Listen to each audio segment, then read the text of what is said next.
So I got tagged. My boy, ArchAngel Manga, he tagged me. Link to his video is going to be in the description. So I'm going to answer these questions. These questions don't seem too bad. Honestly, a part of me really loves anime tags, seeing everybody's answers and you seeing the questions, everything like that is fun. But sometimes I just don't really feel like answering certain questions. So, yeah, it's all good. These questions don't seem that bad, so I'm going to jump in. For people I'm going to tag, I'd say Quickies anime reviews, Chibi reviews, Little Red Hero. If you guys want to do a response to this, feel free. I'm not going to hold you to it or anything like that. And I'm just going to leave it open. Anybody that makes, content, anime, manga related on YouTube, feel free to make a response to this video. If you send me the link, I'll put it in the description, everything like that, so everybody can have it all chronicled like that. But let's dive into it. Let's just make this as quick as possible. Number one, how did you choose your reviewer alias? Wukong is something that, has been a handle of mine for years upon years since I was younger. I love Journey to the West. I got put onto it from Dragon Ball, of course, one of my favorite manga of all time, one of my favorite anime of all time, what got me into anime and manga. So, my YouTube alias right now, Sun Wukong, is a combination. I did Sun, S-O-N instead of S-U-N, to pay homage to Goku. Wukong, because, Goku is based on, Wukong the Monkey King. I love Journey to the West, one of the great Chinese epics. I've read it a couple times now, and I really do love it. So, that's pretty much it. And when I started the channel, alias was Wukong56 after my PSN, because I had more gaming content than anime and manga content at first. Once, it split off and I started doing more anime manga stuff and we got the option to kind of change, the YouTube alias, I changed it to Sun Wukong. So that's pretty much where it came from. Goku, Wukong Monkey King. How long have you been doing reviews? I feel like it's been like almost 3 years now or something like that. I mean, on and off. Really consistently how long I've been reviews without taking a large hiatus? Probably about a year. It's about to be a year since I've been doing reviews consistently without a large break at any point, no more than like a week break tops. Before that, I started the channel about 2-3 years ago. Like I said, doing gaming content and anime manga content, and they were mainly, I was doing stuff in the summers, and then when I started school again, I would take these long hiatuses. So, pretty much, I'd say a year consistently, but the channel's been around for about 3 years now. So, that's pretty much that. Question number 3, why did you start making reviews? It's just something I really wanted to do with the channel. At first, I've been watching a lot of people on YouTube, make anime, manga-related content, do reviews, some of the great classic people that you see today that are big in the community. I've also watched a lot of people in the gaming community and stuff like that, and I just wanted to make my own channel, do gaming stuff, do the stuff I love, my otaku stuff, and share it with everybody. So, at first, like I said, I was doing a lot of gaming content, and I think the first ever anime-related video I made on the channel, there was 2. I think it was one when Obito is revealed as Toby, and the Sword Art Online Episode 9 review. And then when I was thinking about it, and I sat down and did those, I took a hiatus for like a year after I got heavy into gaming, came back the next summer, and I was like, I want to make this more anime manga related, because this is what I'm spending more time, doing my otaku thing than playing video games. But, now I have a better balance.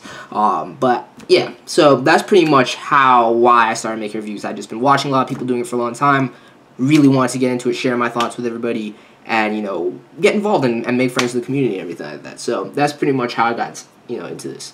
How many times do you watch an episode or series while reviewing it? I'd say generally it depends. Pretty much 80% of the time, I just go into the review like straight up right after watching like an episode. All my episode reviews, for the most part, I sit down, I watch the episode, I get up right after the episode ends, turn on my camera, and just start talking. I don't take any notes, I don't think about anything, I just go. That's pretty much 80% of my reviews. Some episode reviews where I'm going really in-depth, some chapter reviews, I'm going to stick with episode reviews, because chapter reviews are different. Some episode reviews where I'm going really in-depth, like, for example, Origaru and stuff like that, I'll maybe watch it a second time through, just kind of quickly to make sure I caught everything, but not really watch it attentively, just kind of look at the key scenes, take some notes or something like that. I never watch a series, all the way through more than once before a series review. I'll just watch it. As soon as I'm done with the series, I'll make the series review. In terms of chapter reviews, it's a bit different because, it takes 5 seconds to reread a chapter after you've read it the first time. And I tend to read like chapters like 3, 4, 5 times before I actually sit down and do the review, because I'm just like, I read it over and over again. That's how I read new chapters. So that's pretty much that. In general, just once. I just watch it, I read it, I sit down, I record. What's your favorite genre to review and why? Question number 5. I don't really have a favorite genre to review. I would say I don't even have a favorite demographic to review. I like, you know, sinking my teeth into something and crafting theories and stuff like that. So I'd say maybe I'd pick, you know, things along psychological thrillers, you know, mystery series, stuff like that, you know, sci-fi series, anything with complex stuff going on. I like to get into that, so it's fun for me to review those. But at the same time, I love reviewing my, you know, my romance series. I love reviewing fantasy is another genre I really like to review. But you know, just anything with battles, adventure stuff, comedy. I love reviewing slice of life. I love reviewing everything, in all honesty. But I'd say if I had to pick one, probably psychological thrillers, because I love to sink my teeth into something and start crafting theories and stuff like that. Number 6. What's your most unfamiliar genre? Easy. Yaoi. Just done. I'm sorry. I'm not gonna hate on Rotten Girls. I love you all. I really do. I appreciate it. I love you. BL's just not my thing. It's just not. I do love Yuri. I don't love it, but I like Yuri. I'll say it that much. I do like Yuri. But BL's just not my thing. Maybe one day I'll try and give it a chance, but I don't see it. Most unfamiliar for sure. I just don't really fuck with Yaoi. I'm sorry. What's one thing, number 7, what's one thing that persuades you to keep watching an anime after episode 1? It's pretty much twofold with me for episode 1. I generally give any anime more than, you know, just the first episode unless it really sucks. I'll probably, you know, watch the first 2-3 episode rule for most series. But characters, whether I hate them or I love them, I need characters that I can, you know, get invested in, that I see potential in, and that I see, you know, growing throughout the series. That's one thing I look for in the first episode. And 2, the world, the scenario, whatever it is, it just has to have something that's niche about it that grips me and makes me want to keep watching more. So those are generally what I just look for, you know, after a first episode that persuades me or gets me wanting to see the next episode. Number 8, who is your favorite Japanese and English voice actor? That's hard. I can't really pick one, especially. I'm gonna give you a handful female and a handful male because that's easier. Only Japanese say. I'm not really that well versed in American, you know, voice actors and, you know, English voice actors of any kind. So I mean, I do know some, but I'm not gonna go with that. So in terms of female seiyuu, I'd say Junko for sure. I mean, you have to have Junko. Rei Kugamiya, of course. You already know. Kana Hanazawa I really like. Kana Hanazawa is tight. Ito Shizuka, and I think that's it. I think I actually like Tanaka Atsuko a lot too. So those are good enough for females. But if I had to pick a top out of that, I want to say Ito Shizuka, but I don't know. And out of the males, Matsuoka-san is my new favorite male voice actor of the time right now. So I'll pick that right now. But overall, you know, Jun Fukuyama for sure. Nakai Kazuya is cool. Who else? Nakata Joji, of course, one of the most iconic voices aside Jun's that you can find. And Miyano Mamoru. I really like Miyano Mamoru. So I'd say those are a handful of voice actors and actresses that I really, really like. Right now, in terms of male voice actors, I'm fucking with Matsuoka heavy. Number 9, favorite anime soundtrack. I do have a favorite, but since I promise, I'm getting around to the top, you know, 10 and 5 years. They're coming. The Father's Day one is coming this week, and then after that, I gotta get them rolling for sure. I gotta get off my ass, but I don't want to spoil anything like that, and this is definitely gonna be one of them, my, you know, top favorite anime soundtracks. So, just to give you an example, right now, as of late, as the last couple months, the Mushishi soundtrack is something that's really blown me away, and it's one of my favorites. But I'd say if you need to narrow it down to something, my 2 favorite composers are probably Yoko Kanno and, you know, Hiroyuki Sawano. So, probably say my favorite Kanno's OST, Ghost in the Shell or Bebop, for sure, tied between those. Probably Ghost in the Shell I like more. And for my favorite Sawano OST, that's hard. I'm probably going to say Kill la Kill or, I don't know, Exorcist. So that can give you an idea what my favorite soundtrack is. Number 10, favorite anime song that you crank up and dance to.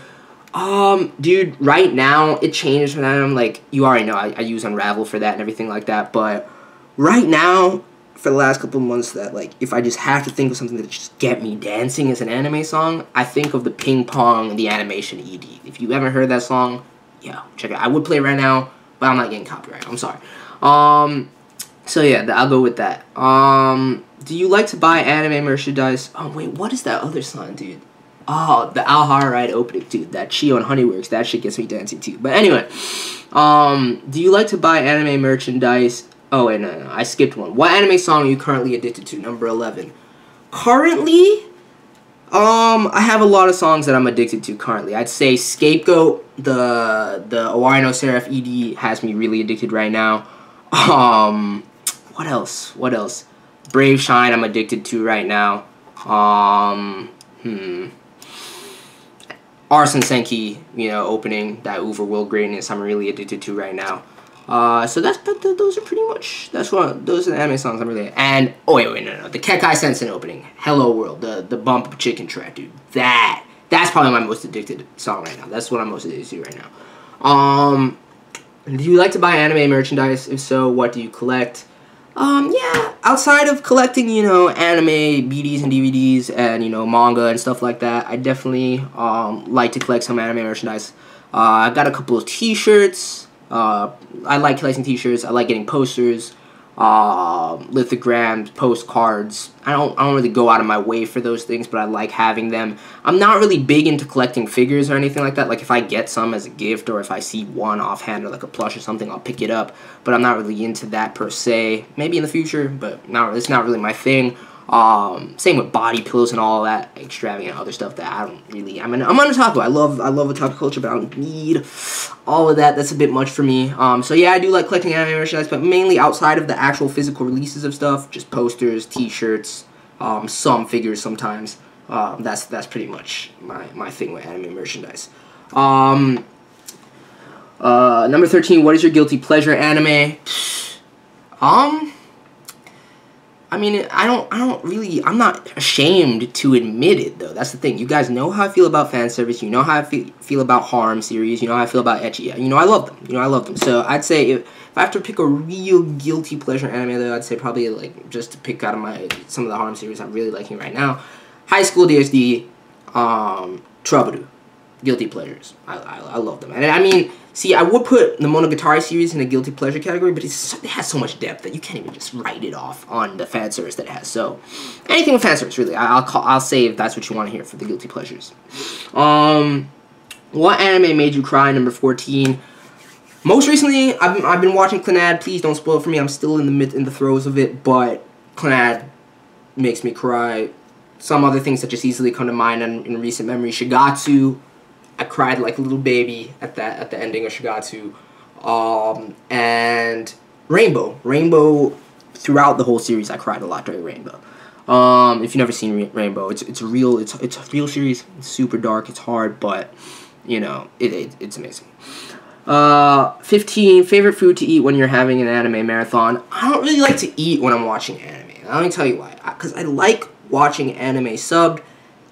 When I'm eating, I feel like I'm distracted and I miss certain things that I gotta eat. Like, I'm distracted, I have to look down away from the screen. I don't like looking down and missing things. So anything that I can eat that's like, you know, like a bowl, like a donburi, like I like eating meals. I'll probably stop watching while I'm eating or watch like a television show or something else.